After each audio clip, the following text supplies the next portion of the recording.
Madam, ফোনের পর phone ফোনের পর ফোন, একটু কি শান্তিতে থাকতে দিবেন না?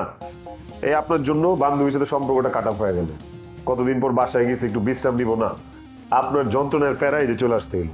থাক, আমার যন্ত্রণা আর তোমার নিতে হবে না। তোমার ছুটি, তুমি এখন বান্ধবী নিয়ে থাকতে পারো। তোমাকে আমার আর লাগবে না। ম্যাডাম, আপনি আমার কি পাইছেন? হ্যাঁ, কলুর বলদের মতো খাটাইতেছেন। আপনি ছুটি দিলেন, আমি বাড়িতে গেলাম, আবার আসছি। বান্ধবীর সাথে কথা বলতেছিলাম, বান্ধবী ছেড়ে ছিল, আপনার কাছে চলে আসছি। এখন আবার করতেছেন চাকরি নয়। কেন ম্যাডাম?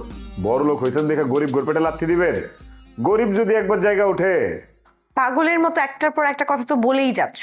আমি তোমাকে বিনা কারণে ফোন করেছি? আর আমাদের বাসায় বড় ধরনের একটা ডিজাস্টার হয়ে গেছে। তুমি যদি ওই সময় থাকতে একটু সাহায্য করতে পারতো আমাদেরকে। ডিজাস্টার ঘটছে কি কোন আপনি? ঘটনাটা একটু খুলে বলেন তো। আমাদের বাসায় ডাকাত পড়ছে, কোনোভাবে নিজেদেরকে সেভ করে নিছি। তুমি থাকলে একটু আমাদেরকে সাহায্য করতে পারতা, প্রতিরোধ করতে পারতা। আপনার বাসায় ডাকাত ঢুকলো কিভাবে? দারোয়ান কই ছিল? দারোয়ান বেটা কি নাক ডেকে ঘুমাইতেছিল? দারোয়ানকে আগে মারছে, তারপর বাসায় ঢুকছে। এই ঘটনা কি রাতের বেলা ঘটছে? আরে না, দিনের বেলা। কোন কি? আপনার কোনো ক্ষয়ক্ষতি হয়নি তো ম্যাডাম? ডাকাত দল আপনারা দেখলে ওর মাথা মতো তো নষ্ট হয়ে যাওয়ার কথা।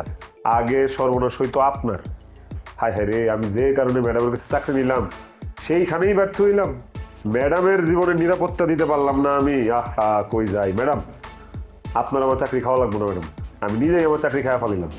রাজীব, তোমার সাথে না কথা বলতে ইচ্ছাই করে না, তুমি একটু বেশি কথা বলো। একদম ঠিক কথা বলছেন, বেশি কথা বলার স্বভাব আমার আছে। আপনার মতো আমার ডার্লিং আমার একই কথা কয়। তোমার ডার্লিং এর খবর আমাকে জানাতে আইসো না, খুব মেজাজ খারাপ লাগে। করো তো ড্রাইভারই, তার উপর আবার প্রেম করো। বিয়ে করলে খাওয়াবে কি বউকে? আপনি তো আসেনি, আপনার সাহায্য নিব। আপনি তো আমার আর মানা করতে পারবেন না, কারণ আপনি তো আমার ভালোবাসেন। আমি তোমাকে ভালোবাসি? তাই এই ধরনের ফালতু কথা একদম বলবা না তো। লোকজন শুনলে কি বলবে? খারাপ বলবে না? আপনার ভালোবাসা তো প্রেম না ম্যাডাম।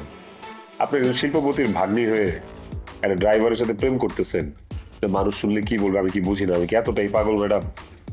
যাক ম্যাডাম, চটপটি খাবেন? গরম গরম। মুড নাই আমার এখন।